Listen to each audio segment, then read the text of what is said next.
안녕하세요. 남산 듣는 유튜브의 진행자 디지털 라운지의 박지혜 인사드립니다. 방송이 올라가는 7월 9일은 정보보호의 날인데요.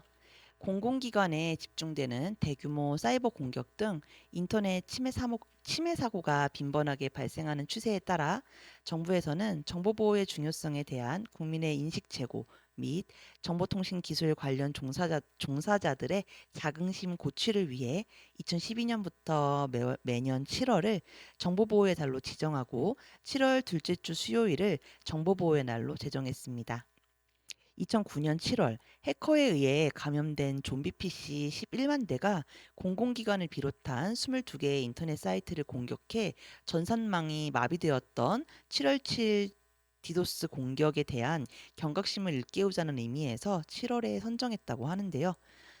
정보보호의 달 기간에는 사회 전반에 범국민적으로 정보보호 문화를 확산시키기 위해 국제정보보호 컨퍼런스를 개최하여 국가 안전을 위협하는 사이버 침해 행위에 대한 대응 방안을 모색하고 있습니다. 이번 주부터 8월까지는 여름 휴가철 듣기 좋을 곡들로 선곡해 보았는데요. 첫 번째 곡입니다. 프로미스 나인의 위고.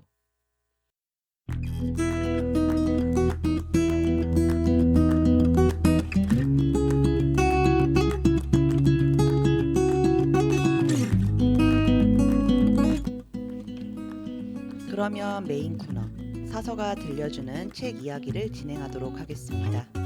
오늘도 저와 함께 이야기를 나눌 사서를 소개하도록 하겠습니다. 안녕하세요. 안녕하세요. 남산도서관 디지털 라운지 사서 안수빈입니다. 오늘도 잘 부탁드립니다. 네, 본격적인 대화에 앞서 오늘 이야기 나눌 책에 대해 소개하려고 하는데요. 바로 최재훈 작가님의 나는 왜 남들보다 쉽게 지칠까입니다. 작가님은 성균관대학교에서 심리학을 전공했고 동대학원에서 사회심리 이론 석사 과정을 이수하셨다고 하는데요. 심리 전문가로서 대중에게 심리학을 알기 쉽게 소개하고 많은 사람과 소통하는 것을 목표로 지난 10여 년간 심리학 블로그 무명자의 심리학 광장을 운영하며 일상에 도움이 되는 심리학 이야기를 전하고 있습니다. 현재 마음숲길 심리 코칭 센터를 운영하고 있으며 저서로는 내향인을 위한 심리학 수업이 있습니다. 이 책의 주인공은 매우 예민한 사람들, 영어로 Highly Sensitive Person, 줄여서 ASP인데요. 이들이 자신의 성격을 오해하기 쉬운 이유는 평소 보이는 모습이 우리가 흔히 생각하는 예민함과는 거리가 멀기 때문입니다. 예민한 사람이라고 하면 흔히 날카로운 반응과 신경질적인 행동들, 호불호에 대한 강한 표현, 잦은 짜증 등의 모습을 떠올리기 쉽지만 성격 심리학에서 정의하는 예민한 기질을 가진 사람들은 매우 흥미롭게도 이와는 정반대의 행동 패턴을 보인다고 하는데요. 이들은 오히려 늘 상대에게 맞춰주고 갈등을 만들지 않기 위해 기를 쓰고 노력하며 남에게 폐가 되는 행동은 절대 하지 않으려고 한다고 합니다. 그래서 실제 성격과 보이는 모습이 이렇게 다르다 보니 주변 사람들은 그들을 그저 무던하고 둥글둥글한 사람이라고 오해하여 누구보다 예민한 사람임에도 불구하고 둔감한 사람으로 대하곤 하는데요. 이런 일상이 계속되면 본인조차도 자신의 성격을 제대로 파악하는 게 어려워지고 그 괴리감으로 남들보다 몇 배는 더한 감정 소모와 번아웃을 겪게 된다고 합니다. 예민함이라는 기질적 특성을 이해하지 못한 채 이러한 감정 소모와 심리적 고통이 지속되면 긴장도와 불안감이 점점 높아져 만성적으로 우울이나 불안장애로 이어질 수 있다고 하는데요. 그렇기에 ASP들에게는 자신의 기질적 특성을 이해하는 게 무엇보다 가장 중요하다고 합니다. 그래서 이 책은 예민한 사람들이 그동안 자신을 힘들게 했던 많은 문제를 이해하고 자신의 정체성을 확립하는 데 도움이 될 만한 이야기들을 담고 있는데요. 그렇다면 방송을 듣는 여러분은 과연 얼마나 예민한 사람일까요? 책의 앞부분에 나는 얼마나 예민한 사람일까라는 체크리스트가 있는데요. 총 23개의 문항으로 구성되어 있는데 이 중 그렇다가 13개 이상이면 HSP일 확률이 높다고 합니다. 그러면 지금부터 문항을 읽어드리려고 하는데요. 잘 듣고 나는 이 중에 몇 개에 해당하는지 체크해 보시면 좋을 것 같습니다. 나는 주위에 있는 미묘한 것들을 인식하는 것 같다. 다른 사람들의 기분에 영향을 받는다. 통증에 매우 민감하다. 바쁘게 보낸 날은 침대나 어두운 방 또는 혼자 있을 수 있는 장소로 숨어 들어가 자극을 진정시킬 필요가 있다. 카페인에 특히 민감하다. 밝은 빛, 강한 냄새, 사이렌 소리 같은 것들에 의해 쉽게 피곤해진다. 풍요롭고 복잡한 내면 세계를 지니고 있다. 큰 소리에 불편해진다. 미술이나 음악에 깊은 감동을 받는다. 양심적이다. 깜짝깜짝 놀란다. 짧은 시간 안에 많은 일을 해야 할 때 당황한다. 사람들이 불편해할 때 어떻게 하면 좀 더 편안하게 해줄 수 있는지 안다. 사람들이 한 번에 너무 많은 것을 요구하면 짜증이 난다. 실수를 저지르거나 뭔가 잊어버리지 않으려고 노력한다. 폭력적인 영화나 TV 장면을 애써 피한다. 주변에서 많은 일들이 일어나고 있을 때 긴장을 한다. 배가 아주 고프면 강한 내부 반응이 일어나면서 주의 집중이 안 되고 기분 또한 저하된다. 생활의 변화에 의해 동요된다. 섬세하고 미묘한 향기, 맛, 소리, 예술 작품을 감상하고 즐긴다. 내 생활을 정돈해서 소란스럽거나 당황하게 되는 상황을 피하는 것을 우선으로 한다. 경쟁을 해야 한다거나 무슨 일을 할 때 누가 지켜보고 있으면 불안하거나 소심해져서 평소보다 훨씬 못한다. 어렸을 때 부모님과 선생님들은 내가 민감하거나 숫기가 없다고 생각했다. 이 책은 총 5개의 챕터로 구성이 되어 있는데요. 남들은 내가 예민하다는 걸 모른다. 예민한 사람에게 인간관계가 지옥인 이유. 불필요한 인풋을 차단하면서 나를 지키는 법. 타인의 감정에 휘둘리지 않으려면 이제는 내가 나의 편이 되어야 할 때. 이렇게 총 5개의 챕터로 구성이 되어 있는데요. 챕터 순으로 읽으면서 인상적이었던 내용에 관해서 이야기하려고 합니다. 수빈 사서님 준비되셨을까요? 네, 책에서는 HSP의 세 가지 특성에 관해 이야기하고 있는데요. 초감각, 초감정, 신미안이 대표적인 특성이라고 합니다. 첫 번째, 초감각인데요. HSP의 신경계는 태어날 때부터 굉장히 민감하게 날이 서 있다고 합니다. 그래서 정보 처리에 있어서 다른 사람들보다 더 일찍, 더 많이 선행학습을 하기에 어릴 때부터 기본적으로 영민한 머리를 갖추고 있는 편이라고 하는데요. HSP들의 이러한 초감각은 항상 편안하고 쾌적한 환경을 지향하기 때문에 어떻게 해야 좀 더 안락해질 수 있는지에 대한 정보에 굉장히 민감하다고 합니다. 이런 측면에서 HSP들은 상대적으로 웰빙에 관심이 많고 자기 관리를 잘하는 편에 속하는데요. 과부하되기 쉬운 민감한 신경계를 지녔기 때문에 번아웃이 오지 않도록 평소에 자신의 한계치에 대한 선을 명확히 하고 스스로 번아웃의 경계에 가까워진 것 같다고 판단되면 그 즉시 각종 자극에서 한 발 물러나 몸과 마음을 재충전하는 시간을 갖는 것이 중요하다고 합니다. 두 번째는 초감정인데요. HSP들의 민감성은 감정적인 부분에서도 그 영향력을 발휘합니다. 긍정적인 감정이든 부정적인 감정이든 굉장히 깊고 강하게 빠져드는 경향이 있는데요. 이러한 HSP들의 초감정은 내 감정뿐 아니라 타인의 감정에도 쉽게 영향을 받습니다. 그래서 HSP들은 타인의 감정 상태를 매우 잘 인지하고 인지된 그 감정에 긍정적으로든 부정적으로든 굉장히 큰 영향을 받으며 심지어는 드라마 속 가상의 캐릭터가 고통받는 것조차 마치 내가 겪는 것처럼 힘들어하는 경향이 있다고 합니다. 마지막 세 번째로는 신미안인데요. HSP들은 대부분 자신만의 주관과 잣대가 강하며 호불호 또한 분명합니다. 이는 미적 감각에서도 마찬가지여서 오감이 관여하는 수많은 문화, 예술 영역에서 자신만의 가치를 추구하는 경향이 있어서 음악이나 그림, 영화, 책 등을 감상하거나 스스로 창작하는 과정에서 굉장히 깊은 수준의 영감을 느끼고 감동과 흥분감도 만끽하게 되는데요. 이는 이들이 지닌 초감각으로 매우 디테일한 부분까지 식별 가능해지고 초감정으로 내면의 깊숙한 부분까지 건드려지게 되기에 다른 이들에 비해 만족감이 크다고 합니다. 이러한 심미안은 풍요롭고 복잡한 내면 세계를 형성하는데 결정적인 역할을 하는데요. HSP들은 과부하가 걸리기 쉬운 신경체계를 타고났기에 잦은 휴식과 주기적인 힐링이 필수적으로 요구된다고 합니다. 그래서 심미안을 공유하고 취미 생활을 함께 할 수 있는 누군가가 있다면 그 누군가는 HSP들의 정신 건강에 매우 큰 도움이 되는 존재가 된다고 합니다. 사실 예민하다라는 표현은 성격을 뜻한다기보다 상태를 묘사한다고 보는 쪽이 더 본질에 가깝다고 합니다. 그래서 내향인을 비롯해 완벽주의자, 고신경인, 고공감인 등의 유형이 성격적 측면으로 인해 결과적으로 예민해지는 유형인데요. 반면 이들과 달리 초예민자, 즉 HSP들은 기질적으로 예민한 특성을 타고납니다.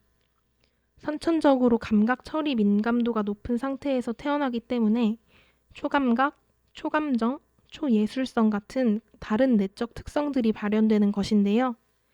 그래서 HSP와 유사 예민자 간에 어떤 차이가 있는지 책에서 다루고 있습니다. 내향인들의 경우 원치 않는 사회적 교류가 강제되는 상황에서 예민해집니다. 그래서 그들의 예민함은 상황에 따라 발현되는 사회적 민감성이라고 볼 수 있는데요. 또 다른 유사 예민자인 완벽주의자들의 경우 이들은 확실한 목표가 있는 상황에서 목표에 가까워질수록 오히려 예민해지는 경향이 있다고 합니다. 한편 고신경성은 위협 민감성에 관련된 성격 특질입니다. 불편함에 대한 역치가 상대적으로 낮은 편인데요. 조금만 불편해도 뇌가 위협적인 상황이라고 인식하면서 스트레스 반응이 나온다고 합니다. 그래서 예민한 감각으로 평소 불편함을 겪는 경우가 많다는 점에서 HSP들의 초감각과 유사한 면이 있으나 초감정적 특성은 지니지 않는다고 합니다. 마지막으로 고공감인인데요. 이들은 유사 예민자 중 HSP와 가장 많은 접점을 지닌 유형이라고 합니다. 고공감인, 즉 엠피스의 경우는 HSP만큼이나 초감정적 특성이 매우 강력한 것으로 알려져 있는데요. 엠피스들의 초감정의 기반은 공감으로 그들은 공감과 동시에 상대방의 입장을 헤아려 보는 역지사지 등의 인지적 과정이 일어난다고 합니다. 반면 HSP의 초감정의 기반은 감정의 전이에 있기 때문에 부정적 감정이 전이될 경우 주관적 평가, 즉 자기중심적 사고를 하기 쉬워지는데요. 감정의 영역만 놓고 보자면 엠패스들은 초감정의 초공감까지 확장된 측면이 있어서 HSP보다 더 고차원적인 면모를 지녔다고 볼 수 있습니다. 하지만 엠패스는 초감각과 초예술성 부분에서는 HSP만큼의 차별성이 나타나지 않는데요. 특히 초예술성, 신미한 영역은 다른 유사 예민자들에게서는 좀처럼 나타나지 않는 HSP만의 고유 특성이라고 볼 수 있다고 합니다. 특히 미술이나 문학, 음악, 영화 등을 즐기면서 표현하기 어려운 감정의 휘몰아침과 함께 소름이 돋는 경험을 자주 하는 사람이라면 HSP일 확률이 높다고 합니다. 예민함에는 외향적 예민과 내향적 예민 두 종류가 있습니다. 예민함이 겉으로 드러난다면 외향적 예민, 드러나지 않는다면 내향적 예민으로 볼 수 있는데요. 그런데 흥미로운 사실은 진짜 예민한 사람들은 대부분 자신의 예민함을 겉으로 드러내지 않고 숨긴다는 사실입니다. 사회적 동물로 진화해온 인류에게 관계 갈등이란 굉장한 스트레스 요인이고 이는 HSP 또한 마찬가지입니다. 이들은 특히 관계에서 온갖 미묘한 뒤틀림까지 잡아내는 기가 막힌 안테나를 가지고 있어 관계 속 부대낌에서 실로 엄청난 자극의 유입과 스트레스를 느끼게 되는데요. 초감각과 초감정으로 인해 다른 사람들과 얽히면서 받게 되는 마음의 상처와 에너지 소모가 너무 심하니 HSP들은 언제든 발생할 수 있는 타인과의 갈등을 원천 차단하고자 손해를 감수하면서까지 참고 맞춰주면서 조용히 지낼 수밖에 없다고 하는데요. 이것이 바로 HSP들의 지니는 내향적 예민의 정체입니다. 이와 반대로 자기 중심성이 강한 성격에 고개방성과 고신경성까지 추가된다면 바로 이러한 성향이 외향적 예민에 가장 가깝다고 볼 수 있는데요. 감각적이고 스트레스에 민감하면서도 자신이 입는 손해는 절대 견디지 못하는 성미를 지녔기에 손해를 볼 것 같은 상황이면 나 지금 화났어. 나 지금 굉장히 예민해를 만천하에 오픈하는 것입니다. 따라서 습관적으로 본인의 까탈스러움을 자주 어필하는 경우라면 HSP가 아닐 가능성이 굉장히 높다고 볼 수 있습니다. 저는 책을 읽으면서 신기했던 부분이 외향적인 HSP에 관한 내용이었습니다. 사실 HSP를 떠올리면 내향적일 거라는 막연한 이미지가 있어서 그랬을 수도 있는데요. 내향, 외향과 예민성은 서로 다른 카테고리로 얼마든지 조합이 가능하다고 합니다. 인구 통계학적으로 HSP 중 내향과 외향의 비율은 7대 3 정도로 알려져 있는데요. HSP들이 전체 인구 중 16% 정도라고 하니 전체 인구의 5% 내외는 매우 예민한 동시에 외향적인 성격을 지녔다고 볼 수 있습니다. 외향적인 HSP들의 특징은 신나게 놀고 싶어도 금방 지쳐버리기에 반드시 충전의 시간을 가져야 한다는 모순적 기질을 지니고 있다는 점인데요. 사람들과 어울리기 좋아하는 외향인들에게 초예민성이라는 기질은 내가 좋아하는 사람들과 더 즐겁게 어울릴 수 있도록 돕는 사회적 기술을 더해줍니다. 하지만 고효율에는 반드시 고용량의 에너지 소모가 뒤따르므로 일장일단이 있다고 할 수 있는데요. 살면서 좋은 사람만 만나면 좋겠지만 관계를 맺다 보면 나쁜 사람도 당연히 걸리기 마련입니다. 그래서 결국 외향적인 HSP들은 인간관계를 점차 멀리하면서 시간이 지날수록 외향성 수치도 점점 떨어지게 되는데요. 그렇기에 이들은 질 높은 인간관계를 지향하되 주변 환경과 인간관계를 항상 정리할 필요가 있습니다. 통제 영역을 벗어난 관계는 내 삶에서 덜어내고 상대적으로 통제 가능한 다른 경험들에 비중을 싣는 게 좋다고 하는데요. 문화, 예술 등의 취미 생활을 누리면서 에너지를 충전하고 불필요한 관계에서 오는 스트레스는 철저하게 차단하는 것이라고 합니다.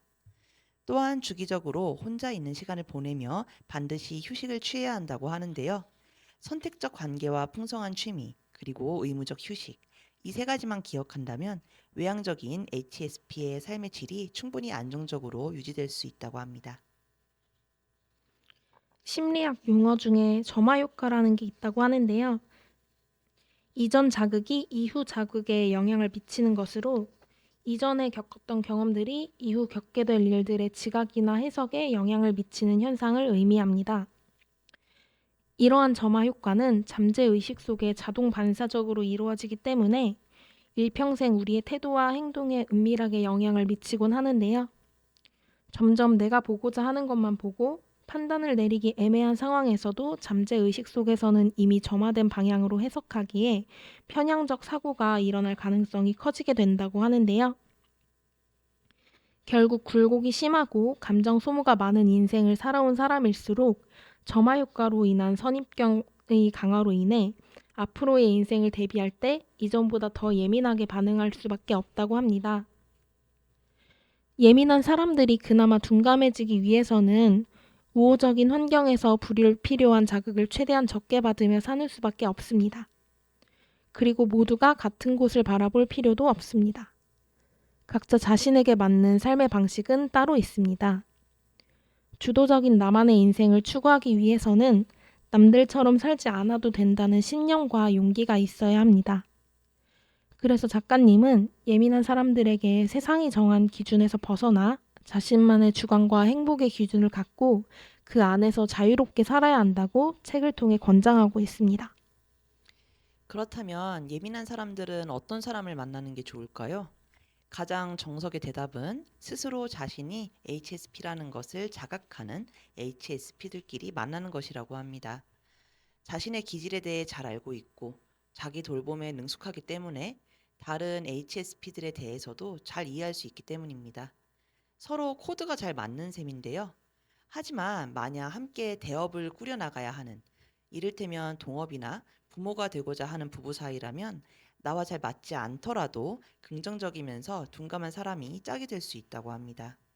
HSP들끼리는 딱 둘이 있을 때가 최상이지, 여기에 누군가가 더해져 고통과 갈등이 발생하면 둘 다 쉽게 과부하가 걸려서 문제 상황에 적절히 대처하기가 힘들기 때문입니다.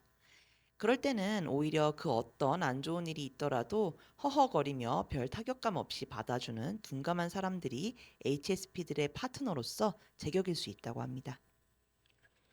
예민한 사람들의 경우 스트레스를 체감할 때 보통 사람들보다 훨씬 더 심한 정신적 고통을 겪게 되므로 고통 회피의 본능에 따라 자연스럽게 도망치려는 패턴을 보이는 경우가 많은데요. 회피형 패턴이 한번 생기면 HSP들은 스트레스에 유달리 취약한 기질적 측면으로 인해 고통스러운 상황 전체에 대해 회피형 패턴을 형성하게 된다고 합니다. 그렇다면 계속 회피형으로 살아도 괜찮은 것일까요? 작가님은 회피라는 단어보다는 회피력이라는 단어를 더 선호하는 편이라고 하시는데요. 즉, 회피를 단순히 도망치는 것으로 간주하기보다는 잠재적 위협거리를 포착해 이를 무사히 피할 수 있도록 돕는 역량으로 본다고 합니다. 외향적이면서 성실한 사람이 동시에 HSP라면 적극적으로 일을 더 많이 벌이지만 그 과부하를 견뎌내지 못하고 결국에는 더 빨리 번아웃에 빠지게 되는데요. 반면 야심이 없고 소박한 사람의 HSP들은 회피형 패턴을 유지하는 것이 곧 불행을 피하기 쉽다는 측면에서 오히려 정신건강에 이롭다고 볼 수 있습니다. 그렇다면 야심과 이상을 내려놓을 수 없는 진취적인 회피형 인간들은 어떻게 살아야 할까요? 결국 에너지 관리의 문제라고 하는데요. 내가 꼭 이루고 싶은 목표가 있다면 그 목표에 도달하기까지 버텨내기 위해서는 결국 다른 모든 스트레스는 원천 차단할 수 있어야 멘탈을 끝까지 유지할 수 있다고 합니다. 내 커리어를 위해서라면 이를 위한 스트레스는 죽을 둥 살 둥 버텨내면서 다른 방면의 스트레스는 최대한 나에게 오지 않게끔 해야 합니다. 이런 식으로 에너지 관리를 해나가면서 박박 긁어모은 에너지를 집중시켜 진취적인 커리어를 만들어 나가는 건데요. 온갖 회피를 통해 모은 에너지로 결국 자아 실현을 이뤄내는 진취적 회피형 인간의 피날레를 책은 응원하고 있습니다. 자, 이제 메인 코너를 마무리할 시간이 왔습니다. 수빈 사서님, 오늘 남산 듣는 유튜브를 방문하신 소감이 어떠신가요? 진짜 예민한 사람은 자신의 예민함을 드러내지 않는 사실에 놀라웠고, 이런 분들이 상처와 고통이 아닌 자기 돌봄과 나의 웰빙에 집중하는 삶을 살게 되길 응원하게 되었습니다. 네, 다음에도 방송을 진행하는 저희와 듣는 여러분께 좋은 영향을 끼칠 수 있는 책을 들고 오겠습니다. 그러면 오늘 코너의 마지막을 알리는 음악을 들려드리려고 하는데요. 수빈 사서님, 혹시 준비해 오신 곡이 있으실까요? 여름 휴가철에 듣기 좋은 곡을 찾아봤는데요. 에이티즈의 유토피아로 정해보았습니다.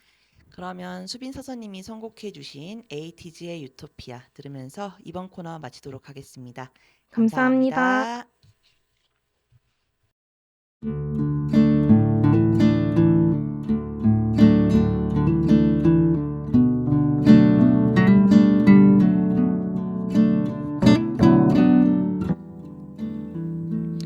자, 이제 남산 듣는 유튜브를 마칠 시간입니다. 20분이 어떻게 흘렀는지 모를 정도로 순식간에 흘러갔는데요. 마무리 코너로 여러분께 책 한 권을 소개하려고 합니다. 이번 달부터 다음 달까지 휴식에 대해 생각해 볼 수 있는 다양한 책을 소개하려고 하는데요. 그 중에서 오늘은 그림책이 아니고 다양한 그림을 소개하는 책입니다. 바로 우지연 작가님의 책 풍덩인데요. 이 책은 모두가 지쳐 있다. 더 이상 지칠 수 없을 만큼 이라는 문장으로 시작하는데요. 작가님은 지난 6년 동안 여러 책의 표지화를 그리면서 긴장이 일상화된 나날이었다고 합니다. 그래서 휴식이 필요할 때마다 자연스럽게 물이 있는 곳을 찾았다고 하는데요. 우리가 이름을 한 번쯤은 들어봤을 정도로 유명한 화가들도 마찬가지로 휴식이 필요할 때 물을 찾았다고 합니다. 작가님은 수영을 단지 운동이나 스포츠가 아니라 충분히 휴식을 선사하는 행위라고 하는데요. 수영과 휴식을 넘나드는 이 책을 읽으며 완전한 휴식이란 무엇인지에 대해 생각하는 시간이 되셨으면 좋겠습니다. 마지막 곡으로 블랙핑크의 Forever Young 함께 들으며 인사드리겠습니다. 다음에 다시 만날 때까지 모두 건강하고 행복하시길 기원하겠습니다. 지금까지 남산도서관 박지혜였습니다. 감사합니다.